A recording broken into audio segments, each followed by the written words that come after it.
I am pleased to join you today to open the 8th session of the Africa Regional Forum on Sustainable Development. First, allow me to welcome you to Rwanda. We are happy to host you. I also wish to thank the United Nations Economic Commission for Africa under the leadership of Dr. Vera Songwe for the good work being done to advance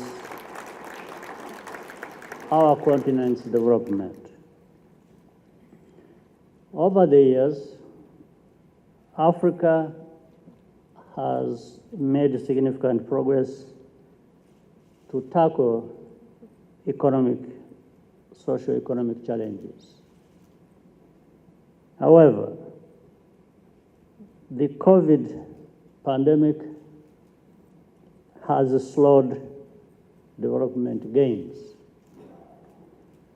and in some cases, reversed that progress that had been made.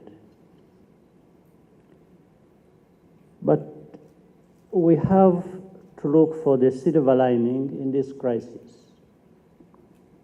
Throughout our response,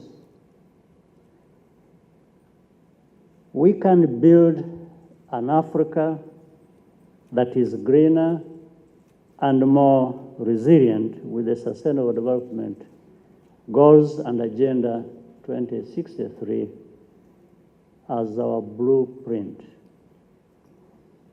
The truth is that we were off track in achieving these targets even before the pandemic in some cases.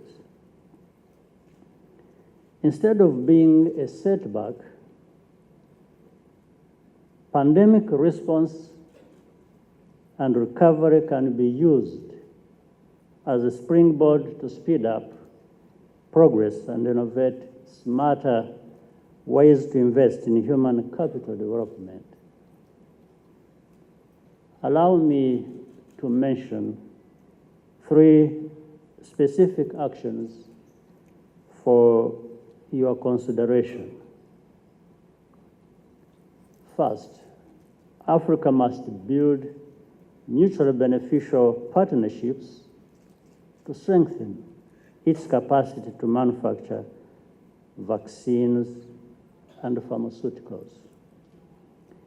The Economic Commission for Africa has been working on this for some time in the context of the African Continental Free Trade Area. Africa CDC and AUDA NEPAD have jointly led the way on the need for the African Medicines Agency, which has now come into force. And last year, African CDC brought together key stakeholders in the partnership for African vaccines manufacturing. This initiative laid the groundwork for BioNTech's commitment to produce mRNA vaccines end-to-end in Ghana, Senegal, and Rwanda, starting later this year. Second, Africa should prioritize domestic resource mobilization to finance its development, particularly for national health systems. Progress has already been made for domestic health financing on our continent, and we should build on this momentum. Lastly, to support Africa's green growth, The African Continental Free Trade Area should be used to promote the adoption of sustainable technologies and infrastructure. To achieve the SDGs and Agenda 2063, the goals need to be integrated in our national planning frameworks, and it won't happen on its own. It is essential to have strong mechanisms to monitor progress and quickly adjust implementation. I commend this forum for showcasing the benefits of voluntary national and subnational reviews. Building the Africa we want is up to us.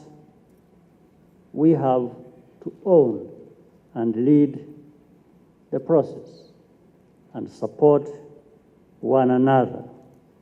That's why these two development agendas are so important. It's about ensuring the stability and prosperity of our continent so that our young people can have the future they deserve. I hope that your deliberations in the coming days will set the tone for Africa's position ahead of the high-level political forum on sustainable development. Before I end my remarks, once again, I want to thank you, Deputy Secretary General of the UN, Dr. Amina Mohammed, for your contribution to this continent and through the UN to the global community on many agendas that were mentioned earlier, and thank you for your presence here. Once again, I thank all of you for gathering here in our capital. Feel at home and come back very often. I thank you for your kind attention.